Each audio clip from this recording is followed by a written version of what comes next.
우리 옆에 사람이랑 한번 이렇게 인사해 보겠습니다. 기도할 때 당신의 영혼이 살아날 것입니다. 한번 인사하겠습니다. 기도할 때 당신의 영혼이 살아날 것입니다. 아멘. 네, 감사합니다. 우리 하나님 말씀 그러면 받도록 하겠습니다. 오늘 받으신 하나님 말씀은 마태복음 14장 22절부터 32절까지의 말씀입니다. 마태복음 14장 22절부터 33절까지의 말씀, 제가 가진 성경으로는 신약성경 24면에 위치했습니다. 마태복음 14장 22절부터 33절까지의 말씀, 제가 한 절 여러분이 한 절 마지막 절은 함께 읽도록 하겠습니다. 마태복음 14장 22절부터 33절입니다. 제가 먼저 읽겠습니다. 예수께서 즉시 제자들을 재촉하사 자기가 무리를 보내는 동안에 배를 타고 앞서 건너편으로 가게 하시고 무리를 보내신 후에 기도하러 따로 산에 올라가시니라. 저물매에 거기 혼자 계시더니 배가 이미 육지에서 술이나 떠나서 바람에 거스름으로 물결로 말미암아 고난을 당하더라. 밤사경에 예수께서 바다 위로 걸어서 제자들에게 오시니 제자들이 그가 바다 위로 걸어오심을 보고 놀라 유령이라 하며 무서워하여 소리 지르거늘 예수께서 즉시 이르시되 안심하라, 아니 두려워하지 말라. 베드로가 대답하여 이르되 주여, 만일 주님이시거든 나를 명하사 물 위로 오라 하소서 하니 오라 하시니 베드로가 배에서 내려 물 위로 걸어서 예수께로 가되 바람을 보고 무서워 빠져가는지라 소리질러 이르되 주여 나를 구원하소서 하니 예수께서 즉시 손을 내밀어 그를 붙잡으시며 이르시되 믿음이 작은 자여 왜 의심하였느냐 하시고 배에 함께 오르매 바람이 그치는지라. 함께 읽겠습니다. 배에 있는 사람들이 예수께 절하며 이르되 진실로 하나님의 아들이소이다 하더라. 아멘.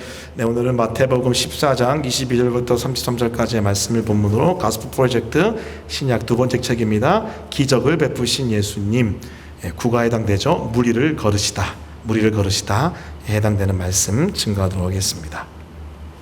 그럼 우리는 계속해서 예수 그리스도의 비유를 넘어서 예수 그리스도의 기적의 메시지들을, 또 기적의 삶들을 지금 보고 있습니다. 여러분, 기적은 제가 반복해서 말씀드리지만 신기한 것, 신비한 것, 그래서 우리에게 유익이 되는 것도 있지만 사실 기적은 그 이상의 것입니다. 제가 뭐라고 여러분 정의했죠? 기적은요, 초월의 하나님의 다스림이다. 초월의 하나님의 다스림, 다시 말하면 초월의 하나님의 나라다. 자, 그것이 시작되었다는 사인입니다. 다시요, 기적은 초월의 하나님의 나라, 다스림이 시작되었다는 사인, 표징입니다. 그래서 우리가 여러분 성경에 나타난 기적을 볼 때요, 아, 놀랍다, 신비하다, 와, 대단하다, 감탄도 하지만 그 기적을 통해서 하나님의 나라가 지금 그 현장, 제자들 이스라엘에 임하였다는 것을 우리가 주목하여 봐야 합니다. 자, 근데 오늘의 기적은요, 굉장히 독특한 기적입니다. 독특한 기적. 여러분, 물을 포도주로 바꾸셨고, 우리 지난주 여러분 하늘에서 마치 만나 메추리가 내리듯이 오병이어를 통해서 수많은 사람들을 먹이셨죠. 자, 그런데 오늘은요, 주님이 무리를 걸으십니다. 무리를 걸으시는 거. 여러분, 무리를 걷는다, 이게 가능합니까? 가능합니까? 첫 번째 기적, 두 번째 기적도 참 불가능한 기적이지만 세 번째 기적에 왔을 때 우리는 말도 안 된다라고 표현할 수밖에 없을 거예요. 여러분, 혹시 유튜브나 여러분 TV 프로그램에 보면은요, 마술사들이 물 위를 걷는 마술을 보일 때가 있습니다. 근데 여러분, 그거 아시죠? 그거 다 트릭인 거, 다 아래 깔려 있습니다. 다 아래 빠지지 않도록 하는 장치들이 다 깔려 있죠. 우리 눈을 속이는 트릭, 속임수죠. 하지만 우리 주님은요, 물 위를 실제로 걸으십니다. 자, 근데 여러분, 여기에서 물 할 때 여러분 그냥 물 위를 걸으신 기적을 베푸셨구나 라고만 하면 안 돼요. 여러분, 이 물은요, 굉장히 중요한 구약의 상징을 이야기합니다. 여러분, 구약에서 보면요, 물은요, 죽음을 뜻하고요, 고통, 고난, 환난을 상징합니다. 특별히 여러분, 출애굽기에서 이집트 엑소더스 말씀을 보면은 여러분, 하나님이 이스라엘 백성을 어디를 가르시고 지나가게 하시죠? 홍해 물을 가르고 지나가게 하세요. 근데 여러분, 그 가르고 지나간 다음에 여러분 바로의 병거들은요, 그 물 사이에 수장되어 죽게 되죠. 자, 그것을 바울은 이렇게 이야기합니다. 바울은요, 그 물에서 우리는 죽었다라고 표현을 해요. 그 물에서 우리는 죽었다. 다시 말하면요, 이 물은요 예수 그리스도의 십자가를 상징하죠. 자, 근데 중요한 건 이 물이라는 것은 들어가면 죽는 곳이기 때문에 이렇게 십자가의 죽음과 연결지어 볼 수 있는 거예요. 자, 물은 다시 말씀드립니다. 죽음, 고통과 고난, 환난을 상징해요. 자, 그래서 시편에 여러분 기자는요 이 물에 대한 비유를 굉장히 많이 사용했고요, 예언서에도 자주 등장합니다. 자, 그렇다면 물 위를 걸으신 예수님은 뭐예요? 물 위를 걸으신 예수님, 그것은 바로 죽음과 그의 증상과 현상, 죽음의 증상이 고통과 고난이고 현상이 환난들이잖아요. 이 죽음과 그의 증상과 현상 위에서, 그 위를 걸어버렸으니까 이 모든 것, 죽음과 그 증상, 현상 모든 것들, 다시 말하면 죽음, 고통, 환난, 고난이 모든 것들 위에서 그 것들을 통치하고 다스리시는 하나님의 아들 예수님이다 라고 하는 것을 뜻하는 거예요. 그것이 바로 물 위를 걸으신 예수님의 모습입니다. 단순히 오 신기하다가 아니라 주님은 죽음을 이기실 수 있고, 주님은 고통을 뛰어넘으실 수 있고, 주님은 고난과 환난을 이기게 하실 수 있는 그 놀라운 메시아다라는 것이 바로 이 물 위를 걸으신 예수님의 모습 속에 있는 메시지입니다. 사랑하는 우리 예수 순전한 교회 성도 여러분, 또 금요 기도자 여러분, 예배자 여러분, 여러분 이 물 위를 걸으시는 예수님을 만나시길 바랍니다. 할렐루야. 여러분 인생 가운데 죽음의 공포, 고난, 고통, 환난이 찾아올 때 이 모든 것들을 위해서 통치하시고 다스리시고 모든 것들을 이루시고 이기시는 그 주님을 바라보세요. 그때 우리는 이 죽음, 고난, 고통, 환난 위에서 역사하시는 주님의 은혜 가운데 이 모든 것들을 넉넉히 이길 수 있습니다. 그것이 바로 물 위를 걸으신 예수님의 아주 중요한 메시지예요. 자, 근데 조금만 더 자세히 들어가 볼게요. 자, 그렇다면 그 물 위를 죽음과 고난과 고통과 환난을 통치하고 다스리시는 그 주님, 왕 되신 주님, 그 주님에게 우리가 나아갈 때 이 메시지들은 도대체 어떠한 인사이트를 우리에게 줄 수 있는지 세 가지를 한번 나누어서 한번 살펴보도록 하겠습니다. 자, 첫 번째는요, 고난의 풍랑으로 욕망의 풍랑을 잠재우시는 주님인 거예요. 자, 14장 22절부터 24절 말씀 제가 한번 같이 읽겠습니다. 따라오세요. 제가 읽겠습니다. 예수께서 즉시 제자들을 재촉하사 자기가 무리를 보내는 동안에 배를 타고 앞서 건너편으로 가게 하시고, 무리를 보내신 후에 기도하러 따로 산에 올라가시니라. 저 몸에 거기 혼자 계시더니 배가 이미 육지에서 술이나 떠나서 바람의 거스름으로 물결로 말미암아 고난을 당하더라. 여러분 이 말씀 무슨 말씀 다음이죠? 무슨 기적 다음이죠? 여러분 집에 가서 성경 보시면요, 또 지금 잠깐 찾아보시면 오병이어 기적 이후의 사건입니다. 마태, 마가, 누가, 요한에 등장하는 이 오병이어의 기적 이후에 주님은 갑자기 제자들을 급히 재촉하시며 배를 태워 바다 건너편으로 보내세요. 자, 그런데 여기 보시면 22절 말씀 보면 재촉하사라고 되어 있죠. 한번 따라해 볼게요. 재촉하사. 이 재촉하사의 원어를 여러분 연구해 보면요, 이 단어에 이런 뜻이 있어요. 억지로. 무엇입니까? 뭘 뜻합니까? 제자들은 그렇게 꼭 가고 싶지 않아요. 사실 제자들은 원하지 않습니다. 자, 그런데 주님이 급히 재촉해서 억지로 배를 태워 바다 건너편으로 보내십니다. 자, 그리고 주님은요 기도하러 산 위로 올라가시고 혼자 거기에서 계십니다. 뭐 하셨겠어요? 기도하셨겠죠. 자, 그런데 24절 말씀을 보면은 배가 이미 육지에서 술이나 떠났다고 돼 있는데, 다른 병양 본문을 보니까요 배가 이미 갈릴리 바다 중앙에 있는 거예요. 중앙에 있는 거. 중앙에서 여러분 뭘 만납니까? 거센 풍랑을 만납니다. 그리고 고난을 당하죠. 예수님이 보내신 바다예요. 예수님이 부르시고 보내신 바다고 즉시 재촉해서 억지로 가게 하신 바다예요. 자, 그러면 여러분 평안해야 되지 않습니까? 그럼 여러분 정말 말 그대로 하늘의 샬롬이 부어져야 되고 고요해야 되지 않습니까? 건너편으로 당연히 자연스럽게 건너가야 되지 않습니까? 자, 그런데 큰 풍랑 만나요? 큰 고난 당합니다. 왜 그럴까요? 왜 예수님은 오병이어 기적을 위해 이렇게 급히 제자들을 바다 건너편으로 보내시고 자기는 도망가듯이 산 위로 올라갔고요, 그리고 왜 예수님은 자신이 보낸 바다인데 풍랑이 일고 제자들은 큰 고난을 당하게 하셨을까요? 이유는 요한복음 말씀에 있어요. 요한복음 6장 15절 말씀 같이 한번 읽겠습니다. 같이 읽습니다. 자, 시작. 그러므로 예수께서 그들이 와서 자기를 억지로 붙들어 임금으로 삼으려는 줄 아시고 다시 혼자 산으로 떠나 가시니라. 자, 여러분 무슨 말씀이 있습니까? 오병이어 기적 이후에 수많은 남자만 5천 명이었잖아요. 수많은 사람들이 예수님께 와서 뭘 이야기해요? 임금이 돼 주십시오. 임금이 돼 주십시오. 왕이 돼 주십시오라고 이야기하는 거예요. 자, 근데 여러분 주님은요 이것을 거부합니다. 왜죠? 이들이 원하는 왕은 하나님 나라의 메시아적 왕이 아니라 뭡니까? 세속의 정치적 왕이었어요. 더 리얼하게 얘기하면요, 자신들의 먹을 것을 공급해주는 경제적인 왕이었습니다. 세속의 왕. 그래서 주님은요 이들을 거부하고 혼자 산으로 올라가셨습니다. 세속의 욕망으로부터 벗어나시기 위해서, 세속의 욕망을 잠재우시기 위해서 예수님은 산 위에 올라가서 주님을, 하나님 아버지를 바라보신 거죠. 자, 그런데 예수님만 그러신 게 아니에요. 누구도 그렇게 합니까? 제자들도 그렇게 해요. 왜일까요? 여러분 제자들의 삶을요 자세히 성경을 통해 보면은요, 사실 제자들은요 예수님을 믿어요. 주는 그리스도의 살아계신 하나님의 아들입니다. 구세주를 믿습니다. 자, 그런데 사실은 두 마음을 품고 있어요. 그 예수님을 이용해서 어떻게 해요? 예수님을 이용해서 큰 자리 하나 차지하여 보고 싶었어요. 그래서 예수님께서 사역 말미에 이제 곧 죽기 직전에 야고보와 요한이 어머니를, 살로메를 이용해서 뭐라고 부탁합니까? 사실 예수님 친척이잖아요. 살로메가 예수님의 이모니까. 뭐라고 부탁합니까? 주님의 나라가 임하면은 주님 왼편 오른편에 우리 앉혀주세요라고 부탁하잖아요. 여러분 그것이 정말 영광스러운 고귀한 거룩한 욕심이다라고 할 수 있을까요? 사실 그거 아니에요. 그때 당시 컨텍스트를 보면은요, 사실 이것은 주님이 이 땅을 와서 다스릴 때, 로마를 엎고 온 세상을 다스릴 때 큰 자리 한번 차지해보고 싶습니다라는 잘못된 욕망입니다. 잘못된 욕망, 세속의 욕망이에요. 그걸 듣고 여러분 제자들 어떻게 해요? 싸우잖아요. 막 싸우잖아요. 들이대잖아요.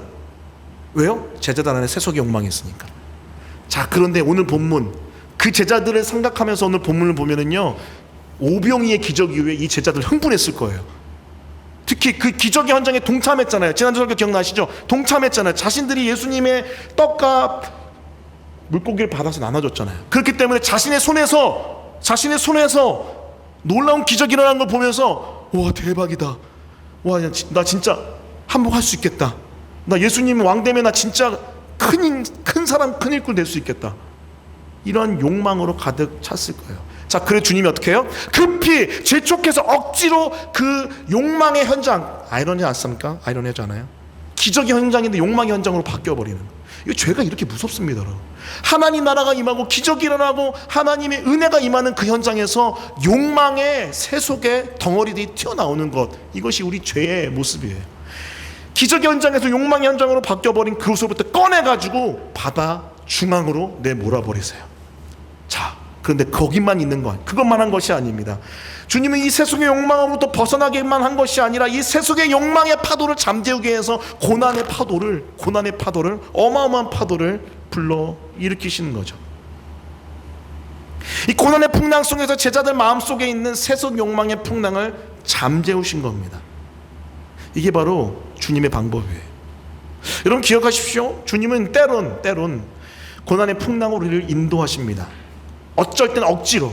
왜요? 그 고난의 풍랑으로 우리의 마음속에 있는 세속의 풍랑을 좀 잠재워야 되기 때문에 그렇게 보내실 때가 있다는 거예요. 여러분 혹시 인생의 풍랑이 지금 가득합니까? 어쩌면요 예수님이 우리 마음속에 있는 욕망, 세속 욕망의 풍랑을 좀 잠잠하게 하기 위해서 보내신 독특한 부르심일 수 있어요. 독특한 부르심. 아 목사님 너무 부담스러워요. 아니 목사님 메시지 그러지 않아도 센데 뭔 또 고난의 욕망, 고난의 풍랑으로 세속의 욕망을 잠재우다니요. 너무 부담스럽습니다. 근데 여러분 오늘 말씀이 얘기하잖아요. 왜 하필 제자들이 그 바다 한가운데서 이 미친 듯한 광풍을 만나냐고요. 그리고 그 광풍 속에서 죽기 직전 상황까지 가냐고요. 왜죠? 그 욕망의 풍랑을 싹 다 뽑아내기 위해서 주님이 세속의 그 바다의 풍랑을 허락하신 거죠. 자, 그렇기 때문에 여러분 기억하십시오. 혹시 여러분 가운데 거대한 고난의 풍랑이 있습니까? 자신의 내면을 살펴봐야 돼요. 내면 가운데 일고 있는 파도치는 미친 듯이 소용돌이치는 욕망의 풍랑이 있는지 살펴봐야 됩니다. 그리고 그 고난의 풍랑에서 그 욕망의 풍랑을 십자가에 못 박아야 돼요. 못 박아야 돼요. 그 못 박아야지 끝나요. 못 박아야지 끝나요. 그것이 바로 오늘 우리가 기억해야 될 메시지, 고난의 풍랑으로 욕망의 풍랑을 잠재우신 예수님의 모습입니다. 여러분 혹시 진 에드워드 목사님이 쓰신 새왕 이야기라는 책 읽어보셨습니까? 진 에드워드 목사님이 쓰신 새왕 이야기. 이 진 에드워드 목사님은요 정말 이 성경의 중요한 깊은 영성의 메시지를 스토리텔링, 이야기로 참 잘 풀어내시는 목사님이에요. 혹시 여러분 안 읽어보셨으면 신의 열애라는 책 한번 꼭 읽어보세요. 신의 열애. 여러분 20세기 기독교 3대 명저 중에 하나입니다. 신의 열애. 정말로 하나님의 그 디바인 로맨스라는 이 책의 제목인데, 영어로는 하나님의 우리를 향한 절절한 사랑을 정말로 기가 막히게 잘 풀어낸 책이에요. 자, 근데 그 책은 조금 길이가 있는데 이 책 새왕 이야기는 굉장히 짧아요. 제가 얼마 전에 이 책을 한번 읽었어요. 두세 번 읽었어요. 읽는데 굉장히 귀한 메시지들이 많이 담겨 있더라고요. 제가 잠깐 알려드리겠습니다. 읽지 않았지만 여러분 안 읽으신 분이 대부분인 것 같은데 제가 잠깐 스포일러 할게요. 메시지 포인트는 뭐냐면 세 왕이 있어요. 세 왕. 성경 이야기인데 세 왕. 누구냐면요. 사울, 그다음 다윗, 압살롬이에요. 사울, 다윗, 압살롬인데 우리의 주인공은요 역시 다윗입니다. 근데 왜 다윗이 사울과 압살롬을 만났을까에 대한 스토리텔링이에요. 포인트는 이겁니다. 사울을 통해서 기가 막힌 고난 10년 넘도록 도망다니면서 고통당하잖아요. 환난 당하잖아요. 정말 죽기 직전 죽음보다 못한 상황, 미친 척하고 말도 안 되는 어려움을 당하잖아요. 그리고 여러분 나중에 왕이 된 다음에 자기가 가장 사랑한, 자기를 제일 닮은 다음에 압살롬에 의해서 여러분 반역 당하잖아요. 배신 당하잖아요. 배만 당하잖아요. 사실 여러분 사울도 여러분 장인어른이에요. 압살롬 가장 사랑하는 아들 중에 하나예요. 근데 기가 막힌 배신과 배반을 당합니다. 자, 그런데 이 이야기를 쭉 하면서 이 진 에드워드 목사님은 이 포인트를 불러일으킵니다. 그건 뭐냐면요, 왜 다윗이 사울을 만났을까? 왜 다윗이 압살롬을 만났을까? 꽤 오랜 시간 동안. 그 이유는 다윗 안에 있는 사울을 빼내기 위함이다. 다윗 안에 있는 압살롬을 빼내기 위함이다. 그것이 바로 이 스토리의 핵심입니다. 만약에 다윗이 사울을 만나지 않고 왕이 되어버리고, 만약에 다윗이 압살롬이라는 반역을 경험하지 않았으면은 이 다윗도 인간의 악하고 약한 교만함으로 말미암아 하나님같이 되고 싶었을 것이다. 그래서 하나님이 사울 통해서 다윗 속에 있는 사울을 다 뽑아내고, 압살롬을 통해서 혹시 남아있을 수 있는 사울과 같은, 압살롬과 같은 그 모든 것들 다 뽑아낸 거예요. 그것이 바로 진 에드워드의 새왕 이야기의 포인트입니다. 이것을 읽는데 굉장히 큰 울림이 제 안에 있더라고요. 그러면서 제 삶에 찾아온 고난들, 또 특히 관계 가운데 있었던 어려움들, 또 혹시 나와 함께 권위자 가운데 있었던 어려움들이 왜 있었는지를 되돌아보게 만들더라고요. 여러분 기억하십시오. 고난을 통하면요 하나님의 말씀을 배우게 돼 있어요. 할렐루야. 여러분 시편 119편에서 이야기하잖아요. 고난이 내게 유익이라 내가 이로써 주의 율례를 배우게 되었나이다. 고난이 여러분 우리 인생을 뚫고 들어와서 우리 내면에 어려움을 경험케 할 수 있지만 결국 그 고난은요 우리 안에 귀한 하늘의 메시지를 새겨 넣는 거죠. 이것이 바로 고난의 풍랑이 우리 안에 있는 세속의 욕망과 야망을 잠재우게 하는 놀라운 성경의 메시지입니다. 다시 부탁드립니다. 여러분 왜 그런 고난 아세요? 왜 그런 환난 겪었는 줄 아세요? 왜 그런 어려움 겪었는 줄 아세요? 바로 여러분 안에 있는, 여러분이 그렇게 욕하고 있는, 여러분이 그렇게 미워하는, 여러분이 그렇게 저주하는 그 사람의 그 존재의 그 영역의 것들을 여러분 안에서 뽑아내기 위해서 하나님이 주신 축복일 수 있다는 것, 꼭 기억했으면 좋겠습니다. 사실 여러분 여러 환난과 어려움 다 경험하실 거예요. 저 또한 여러 환난과 어려움들을 경험하고 있습니다. 제가 최근에 이 책을 읽을 때 제 안에 이런 울림으로 다가왔어요. 고난의 또 깨어짐의 학교에 입학한 것을 환영합니다. 사실 그 책에 나와 있어요. 깨어짐의 학교에 입학한 걸 환영합니다. 따라해볼게요. 깨어짐의 학교에 입학한 것을 환영합니다. 아버지의 소천, 그리고 개척교회 꾸려가는데 여러 어려움들, 또 과거에 제가 미국에서 돌아오면서 경험했던 그 수많은 아픔들, 이 모든 것들이 결국 제 자신을 깨시는 하나님의 방법이었다라는 것을 인정할 수밖에 없었어요. 다시 부탁드립니다. 고난을 미워하지 마십시오. 고난을 밀어내지 마십시오. 이왕 내 속에 다가온 고난, 그 고난의 의미를 깊이 묵상하고 깨달으시길 바랍니다. 제발요. 기독교가 재밌고 행복하고 즐거운 부분 있어요. 분명히 있어요. 하지만 기독교의 정수는 뭐예요? 기독교의 정수는 뭐죠? 십자가 아니에요. 십자가. 부활이 있으려면 십자가가 있어야죠. 고난 이후의 영광이요, 여러분, 아픔 이후의 회복이요, 여러분, 죽음 이후의 부활입니다. 할렐루야. 그래서 여러분이 인생 가운데 찾아온 그 고난의 의미를 다시 한번 깊이 묵상하면서, 여러분 혹시 그 고난이 여러분의 안에 있는 욕망을 죽이는 하나님의 방법이라면은 믿음으로 잘 감당해 내시길 바랍니다. 그것이 바로 고난의 풍랑으로 욕망의 풍랑을 잠재우시는 주님의 모습입니다. 자, 두 번째입니다. 두 번째는요, 이 고난의 풍랑이를요, 우리는요 때로는 걸어갈 수도 있어야 돼요. 사실 이거 좀 묵상을 해야지 나올 수 있는 메시지인데, 고난의 풍랑 위를 예수님의 이름으로 걸어갈 수도 있어야 된다는 걸 한번 말씀 한번 나눌게요. 25절부터 29절인데요. 같이 한번 또 읽겠습니다. 읽습니다. 시작. 밤사경에 예수께서 바다 위로 걸어서 제자들에게 오시니 제자들이 그가 바다 위로 걸어오심을 보고 놀라 유령이라 하며 무서워하여 소리 지르거늘 예수께서 즉시 이르시되 안심하라 나니 두려워하지 말라. 베드로가 대답하여 이르되 주여 만일 주님이시거든 나를 명하사 물 위로 오라 하소서 하니 오라 하시니 베드로가 배에서 내려 물 위로 걸어서 예수께로 가되. 아멘. 자, 예수님께서 보내신 이 바다 위, 거기서 고난의 풍랑 경험한 제자들. 자, 그런데 예수님이요 이 풍랑 가득한 물 위를 걸어오세요.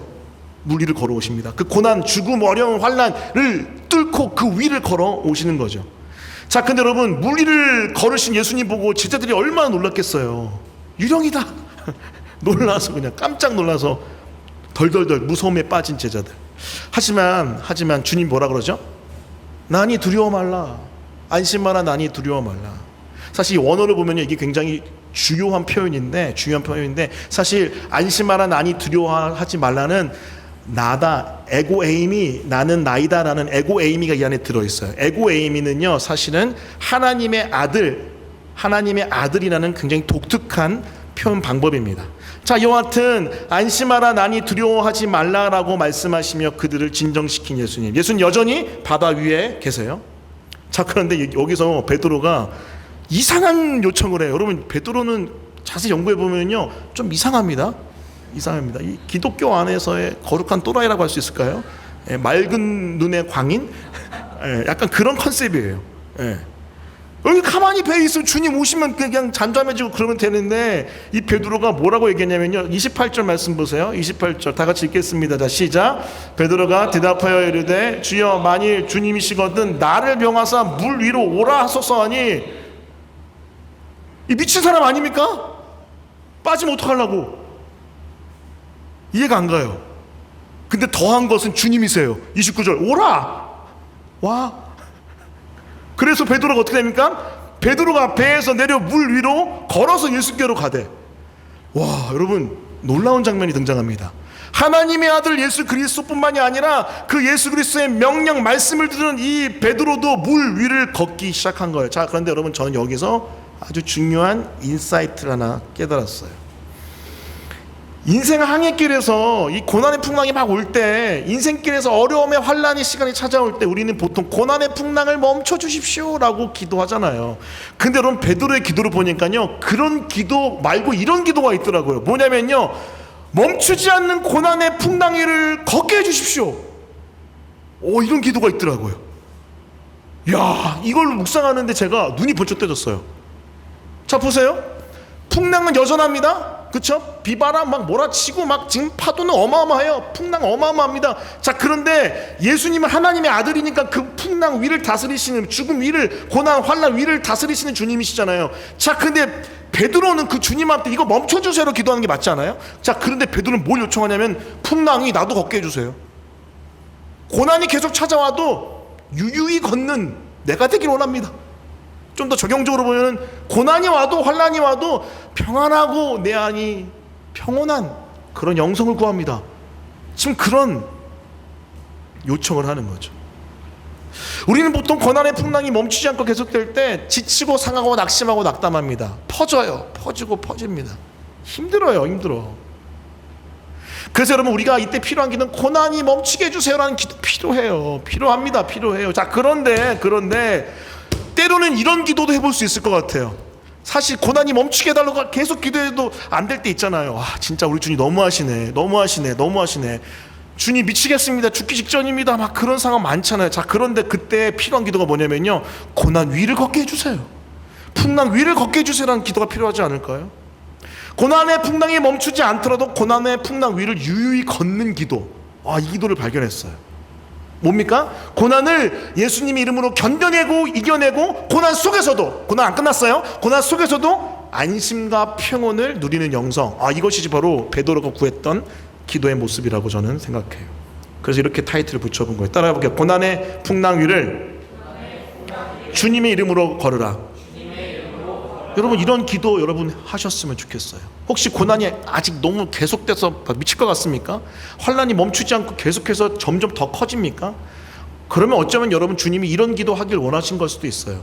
따라하더라, 고난이 계속될 때 고난을 멈춰달라고 하는 기도 좋다. 자, 그런데 지금은 그 기도하는 걸 넘어서 고난 위를 유유히 걷는 그 기도할 때가 아닌가라고 요청하실 수 있죠. 여러분, 너무나 잘 아는 말씀 빌립보서 4장 6절 7절 말씀 한번 같이 읽어볼게요. 자, 잘 아시죠? 시작. 아무것도 염려하지 말고 다만 모든 일에 기도와 간구로 너희 구할 것을 감사함으로 하나님께 아뢰라. 그리하면 모든 지각에 뛰어난 하나님의 평강이 그리스도 예수 안에서 너희 마음과 생각을 지키시리라. 자, 여러분, 이 말씀 많이 암송하고 붙들고 기도했잖아요. 여러분, 이 말씀 잘 붙들어야 돼요. 이 성경을 해석할 때요, 한 절 한 절만 붙들면 안 돼요. 단어도 연구해야 되지만은 문맥을 알아야 돼요. 또 책 전체 내용 핵심을 알아야 돼요. 또 저자의 생각과 마음도 알아야 되고 수신자의 생각과 마음 환경도 알아야 돼요. 자, 여러분, 이 말씀 보시면요, 바울이 이렇게 빌립보 교인들에게 이야기합니다. 아무것도 염려하지 마. 기도해. 감사함으로, 이미 주실 걸 믿고 감사함으로 기도해. 자, 그러면 7절 뭐라고 돼 있죠? 응답 받으리라 돼 있습니까?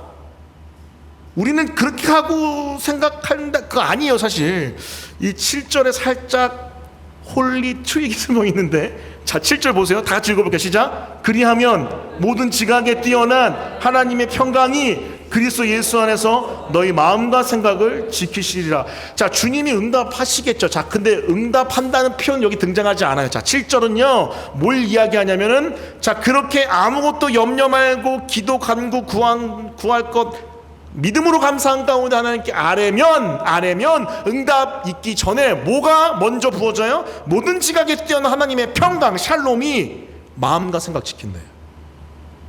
전 이게 바로 아까 고난의 풍랑 위를 유유히 걷는 베드로의 기도의 모습이라고 생각을 해요.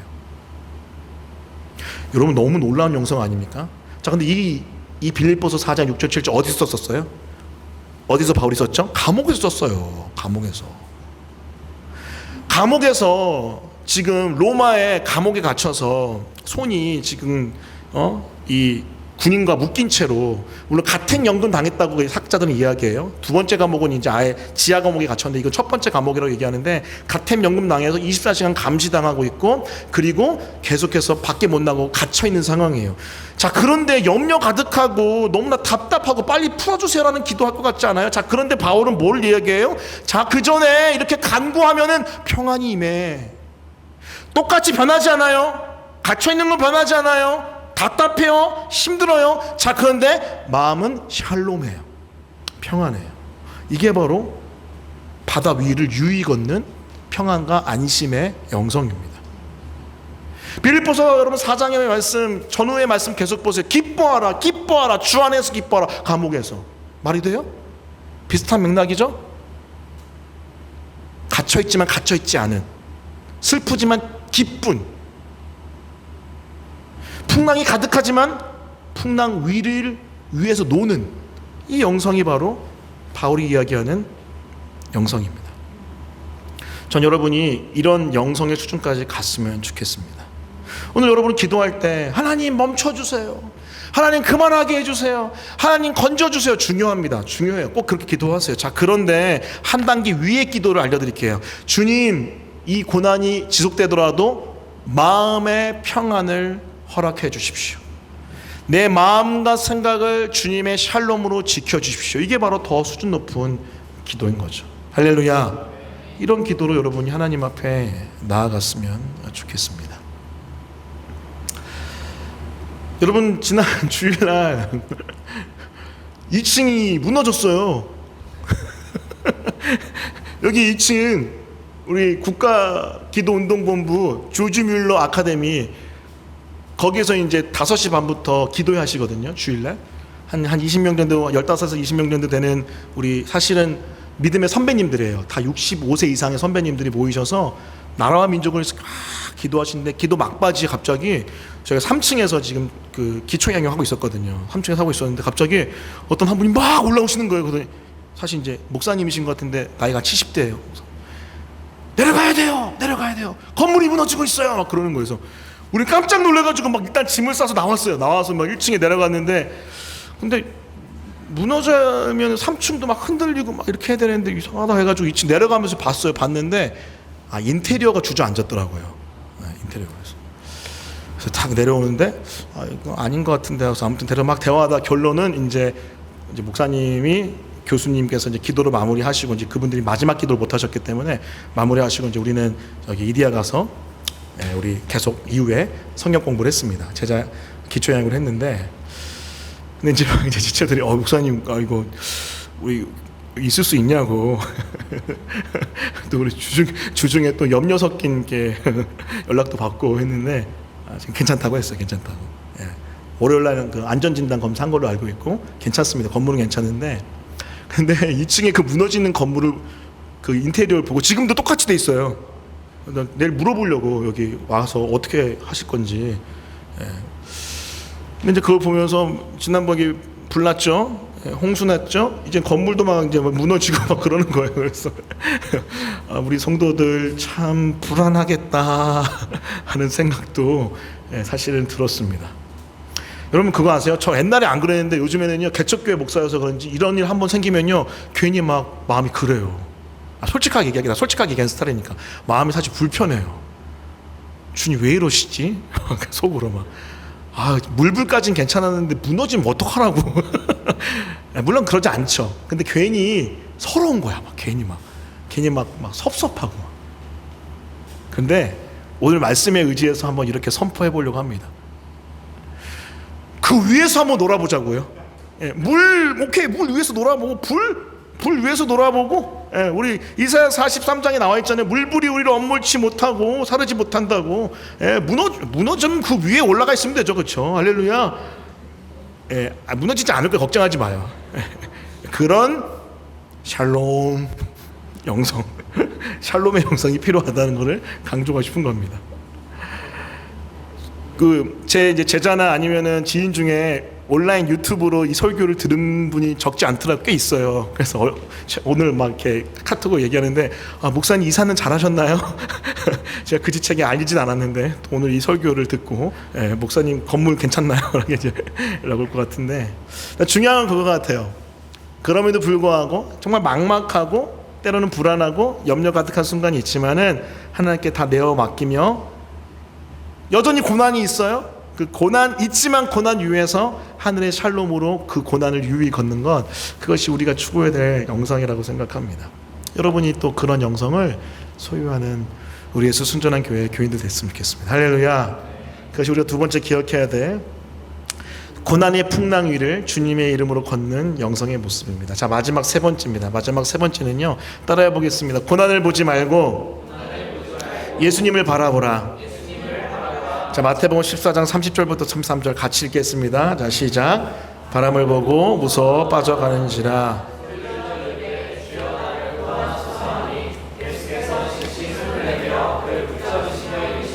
믿음이 작은 자여 왜 의심하였느냐 하시고 배와 함께 울음에 바람이 그치는지라. 배에 있는 사람들이 예수께 절하여 이르되 진실로 하나님의 아들이었소이다 하더라. 자, 예수님의 이름으로, 예수님의 명령 가운데, 예수님의 선포 가운데 물 위를 걷는 베드로. 자, 그는 어떻게 됩니까? 바람을 보고 무서워하며 물에 빠져갑니다. 자, 여러분 이 말씀도 자세히 보면요, 물에 빠져간다는 표현이 여러분 맞나요? 과학적으로 보면 물에 빠져가는 게 아니죠. 어떻게 돼요? 홀랑 빠져야죠. 근데 지금 이 본문의 표현은요, 아마 물에 천천히 빠져가는 것 같아요.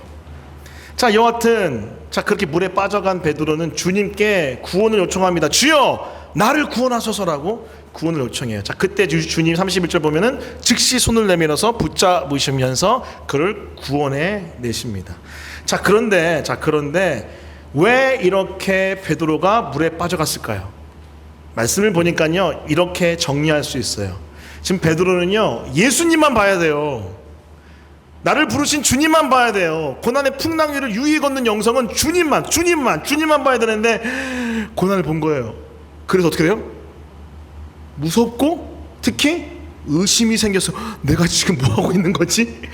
내가 지금 물 위를 걷고 있는 거라고 의심이 생기니까 어떻게 돼요? 주님이 뭐라고 했어요?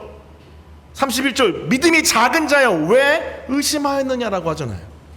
주님만 바라봐야 되는데 풍랑과 아래 바다 보다가 의심이 들어오고 무서워서 빠져간 거죠. 자, 여기서 우리가 기억해야 될 게 뭐냐면요, 고난의 풍랑 위를 예수님의 이름으로 걷는 영성은요, 오직 시선이 주님만을 향해야 됩니다. 고난을 보고 묵상하는 순간 어떻게 돼요? 빠져가요. 고난의 깊은 물속에 빠져서 허우적거릴 수밖에 없는 거죠. 다시 말씀드립니다. 멈추지 않는 이 고난 위를 유유히 걸을 수 있었던 유일한 이유는 고난 위로 오라고 부르신 그 주님을 향한 고정된 시선입니다. 고정된 시선. 따라서 고난이 아닌 우리는 예수님 바라봐야 돼요. 할렐루야. 이 너무나 중요한 포인트입니다. 너무나 중요한 포인트. 그럼 말씀 볼까요? 히브리서 12장 1절하고 2절 말씀 이렇게 이야기해요. 다 같이 한번 읽어볼게요. 자, 시작. 이러므로 우리에게 구름같이 둘러싼 허다한 증인들이 있으니 모든 무서운 것과 얽매이기 쉬운 죄를 벗어버리고 인내로서 우리 앞에 당한 경주를 하며 믿음의 주요 또 온전하게 하신 이 예수를 바라보자.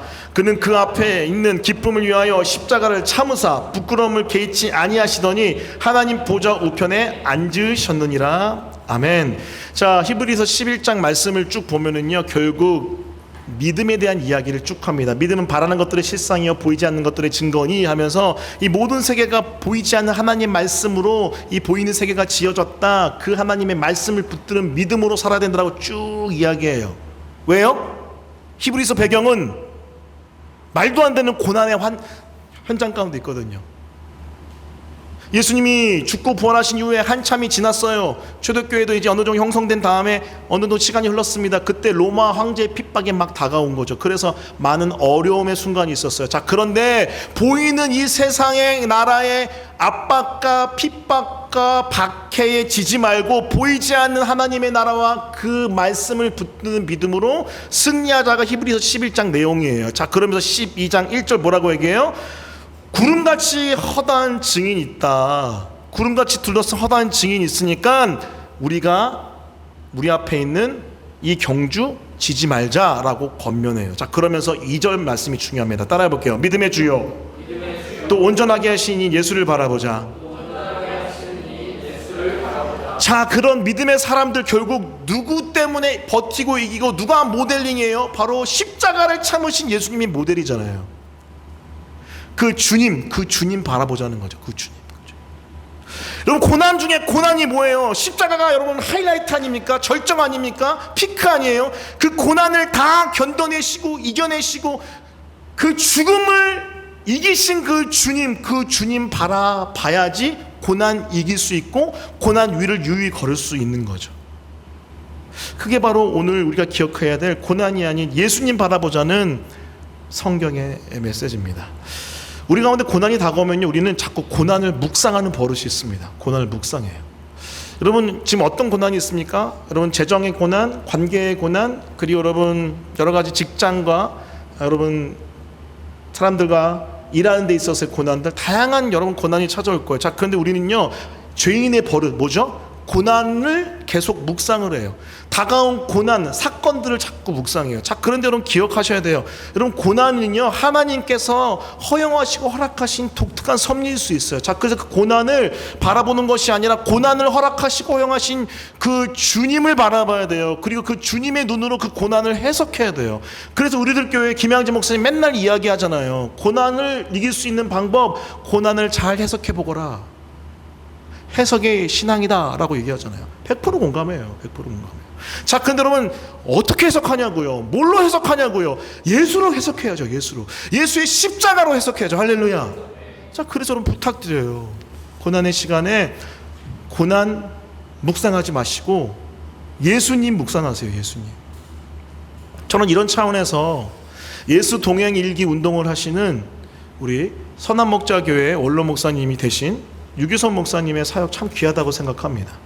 유규선 목사님이 사실 복음학교를 다녀오시고 난 다음에, 김용희 선교사님, 우리 순회 선교단 복음학교를 다녀오신 난 다음에 확 바뀌셨어요. 그 전까지 정말 끊임없는 간절한 또 순수한 하나님 앞에 열정으로 예수님께 달려나가는 부흥을 사모하는 목사님이셨거든요. 저는 이제 초창기부터 조금 알고 있어서 개인적으로 모르지만 그분의 사역을. 근데 그 부흥을 막 갈망하시다가 어느 순간 나는 죽고 예수로 살고를 얘기하더라고요. 알고 보니까 복음학교 다녀오신 다음에 뒤집어지셨어요. 김용규 선교사님의 복음학교는요, 정말로 4박 5일 동안 복음에 미친 듯이 빠져드는 시간이에요. 정말로 나는 죽고 예수로 살아야겠다는 절절한 십자가의 피가 흐르고 십자가의 은혜가 흐르고 십자가의 결단이 있는 시간이죠. 자, 그런데 어느 순간 되니까요, 또 이 나는 죽고 예수로 사는 운동을 하셨던 이 목사님께서요, 이제는 24시간 예수님만 바라보자라는 운동을 하시더라고요. 여러분, 이게 뭐예요? 삶의 현장에서 나는 죽고 예수로 사는 것을 감당해내려고 하다 보니까 쉽지 않은 거예요.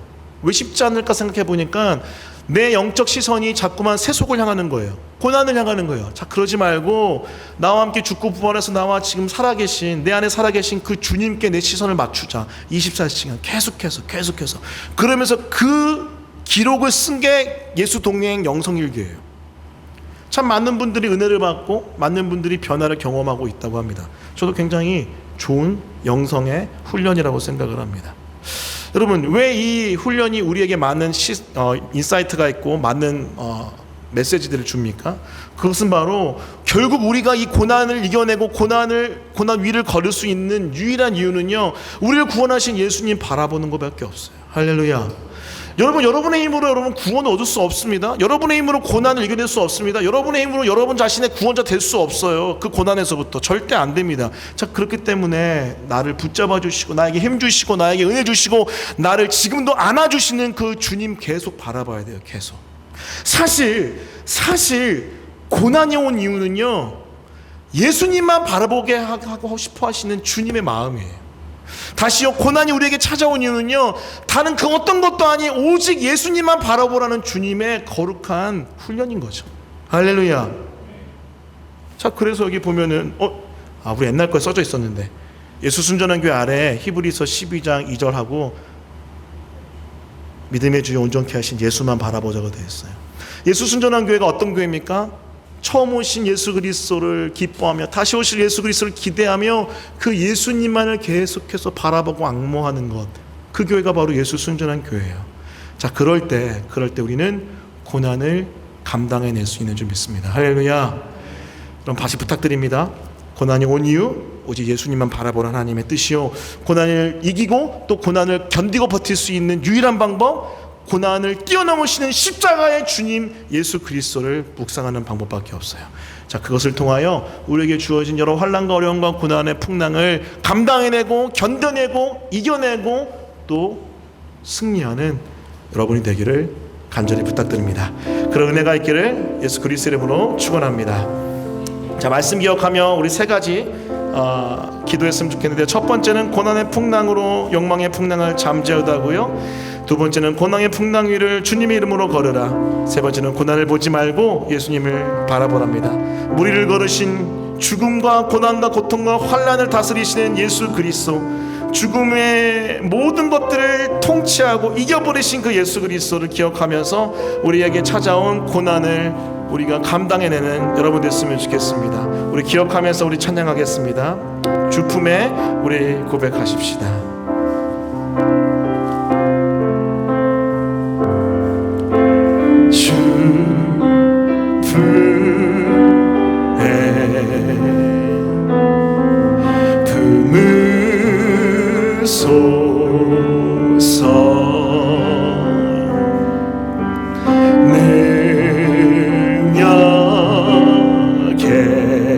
발로 덮으소서. 발로 덮으. 다시 한번 고백하십시오. 주품에 품으소서. 주품. 주님의 그 손을 기억하며 품으소서.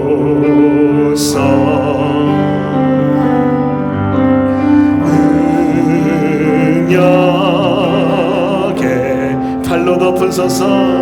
발로 덮은 거친 파도 날 향해 와도 거친 파도 날 향해 주와 함께 날아오르리. 주와 함께 날아오르리.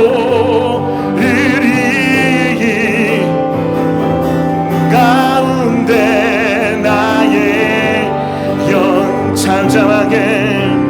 잠잠하게 주를 보리라. 다시 한번 주품에 품으소서. 주품에 품으소서. 품으소서.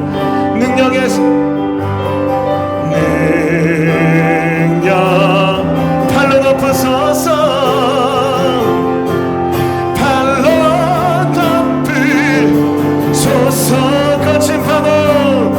거친 파도 날 향해 주와 함께 날아오르. 아멘. 폭풍 가운데 나의 영 잠잠하게 주를 보. 다시 한번 거친 파도 날 향해 와 주와 함께 날아오르리. 푸른 가운데 나의 잠잠하게 주를 보리. 다시 한번 거친 파도 날 향해 와도 주와 함께 날아오르리. 높은 가운데 나의 잠잠하게 주를 보. 우리 마지막 다시 한번 거친 파도 날지라도 거친 파도 날 향해 와도 주와 함께 날아오르리. 높은 가운데 나의 잠잠하게 주를 보리라. 잠시만 세 번 나눠 말씀을 놓고 기도하며 나가겠습니다. 첫 번째, 하나님, 고난의 풍랑이 우리 가운데 찾아온 이유는 어쩌면 우리 안에 있는 욕망의 풍랑을 잠재우기 위한 하나님의 섭리와 뜻일 수 있습니다. 하나님, 내가 하나님의 쉽지 않은 어려운 순간, 환난의 고통의 아픔의 순간, 하나님 그렇지만 알고 보면 내 안에 있는 욕망의 풍랑을 잠재우기 위한 하나님의 방법일 수 있습니다. 주님, 내가 이 환난과 혼란의 시간, 아픔의 시간에 내 안에 하나님을 따르지 않은 욕망을 주 앞에 못 받고 변화시킬 수 있도록 주님 은혜 내려 주시옵소서. 고난의 풍랑 속에 욕망의 풍랑을 십자가에 못 받는 그런 지혜가 될 수 있도록 도와달라고 이 시간 주 앞을 치시고 통성으로 기도하겠습니다. 기도합니다.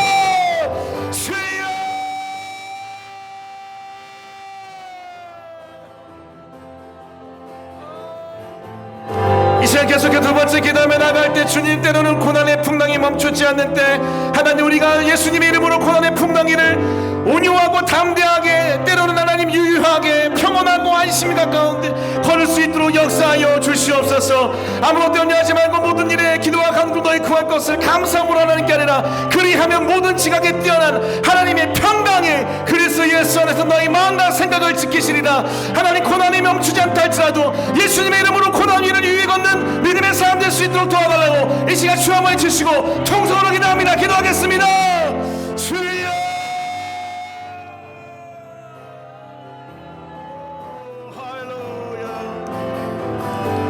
이 시간 세 번째 기도할 때는 고난을 보지 않고 우리가 고난을 묵상하는 것이 아니라 예수님을 묵상하고 바라봐야 합니다. 고난의 풍랑이를 걸을 수 있는 유일한 방법은 바로 예수 그리스도, 모든 것을 다스리시고 통치하시고 승리하신, 견디신 그 예수 그리스도를 바라보는 것이 있습니다. 주님, 내가 그동안 고난을 바라봤다면 용서하시고 고난의 모든 것들을 뛰어넘으시는 우리의 믿음의 주인 되시는, 저작자 되시는 그 예수님을 바라볼 수 있도록 역사하여 주시옵소서. 이 시간 주여 외치시고 통성으로 기도합니다. 기도하겠습니다. 주여.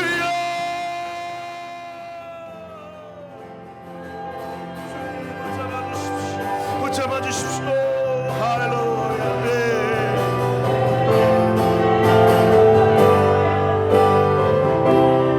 아무것도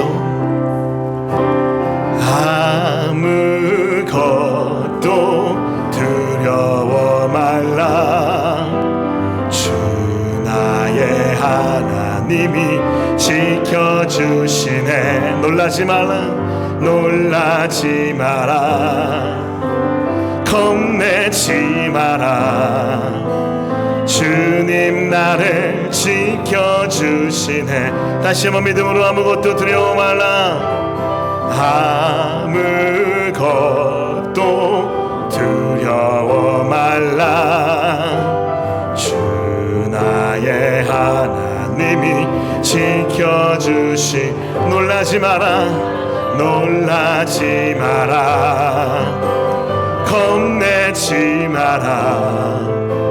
주님 나를 지켜주시네.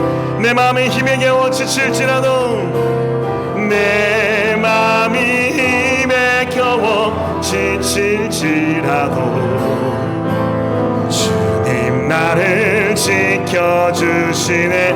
세상의 험한 풍파, 세상의 험한 풍파 몰아칠 때도 주님 나를 지켜주시네.